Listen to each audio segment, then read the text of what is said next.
अहमदाबाद के सरदार वल्लभ भाई Patel international airport से लंदन के लिए उड़ान भरते ही एयर इंडिया की फ्लाइट AI-171 क्रैश हो गई। किस वजह से दुर्घटना हुई? क्या विमान में कोई तकनीकी खामी थी? क्या कोई मानवीय चूक हुई? विमान के टेक ऑफ के समय पायलट द्वारा गलत कमांड दिया गया? तमाम सवाल हैं जिनके जवाब जांच के बाद सामने आएंगे। इस विमान में 230 यात्री और 12 क्रू सदस्य यानी कुल 242 लोग सवार थे। यह हादसा न सिर्फ भयावह था बल्कि इसमें कई ऐसे संकेत हैं जो एक सोची समझी साजिश की तरफ इशारा भी करते हैं। इसे लेकर सोशल मीडिया पर कई तरह की थ्योरीज ट्रेंडिंग में हैं। इनमें से कुछ बिंदु हम आपके सामने रखते हैं। नमस्कार, मैं हूं विजय नंदन और आप देख रहे हैं स्वदेश न्यूज। पहली थ्योरी, क्या सिर्फ 8 मिनट में हुए विमान के 30 पॉइंट चेक? DGCA यानी नागर विमानन महानिदेशालय के नियमों के अनुसार हर उड़ान से पहले कम से कम 30 बिंदुओं पर सुरक्षा जांच अनिवार्य होती है।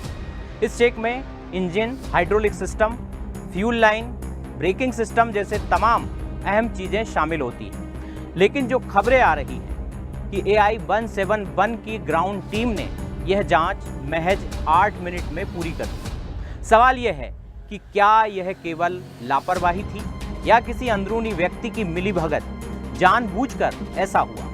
दूसरी थ्योरी, सवालों के घेरे में फिर तुर्की की सेलेवी एविएशन कंपनी। ऑपरेशन सिंदूर के दौरान तुर्की ने खुलकर पाकिस्तान का समर्थन किया था।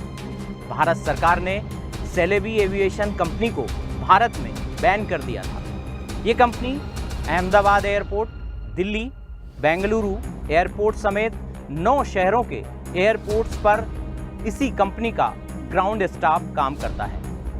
इसका मामला अभी कोर्ट में है। ये वही कंपनी है जिस पर पहले पाकिस्तानी खुफिया एजेंसी ISI से जुड़े होने के गंभीर आरोप भी लगे थे।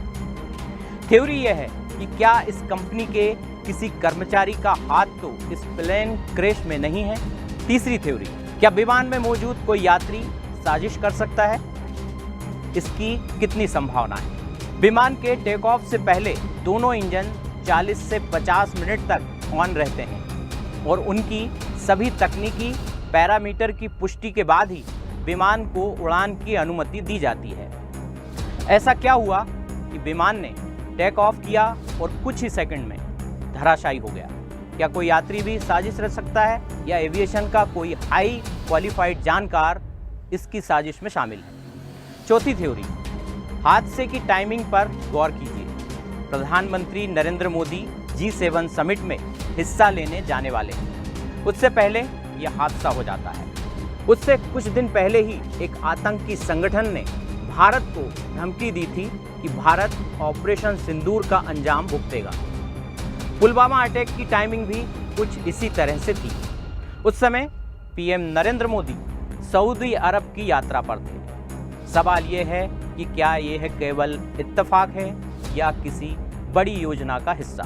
भारत ने पहले भी विमान हादसे देखे हैं, लेकिन AI-171 के मामले में जो तथ्य सामने आ रहे हैं वे इसे एक सामान्य दुर्घटना नहीं रहने देते।